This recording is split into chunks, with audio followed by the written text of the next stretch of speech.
The remote start operating range is approximately 60 meters from the vehicle. For remote start to function, the car must be in park with the ignition off and all doors must be closed and locked. Laws in some communities and states may restrict or forbid the use of remote starters or require a person using remote start to have the vehicle in view. Check local regulations for any requirements. To start the vehicle remotely, press the lock button on the key fob. Then, within 5 seconds, press and hold the engine start button for at least 2 seconds.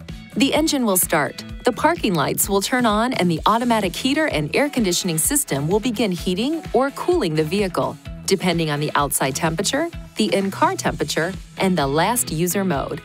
During this period, the heater and air conditioning display and buttons will not operate until the ignition switch is turned on. The engine will run for 10 minutes and then turn off. To extend the time for one additional 10-minute period, press the lock button on the key fob, then press and hold the engine start button for at least 2 seconds. Runtime will be calculated as follows. The first 10-minute runtime will start when the remote start function is performed.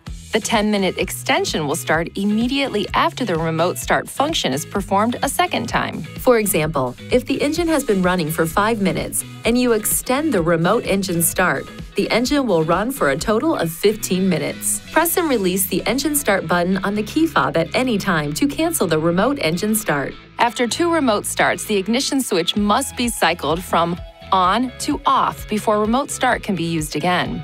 To start driving after using remote start, apply the brake pedal and press the ignition switch. Please see your owner's manual for important safety information, system limitations, and additional operating and feature information.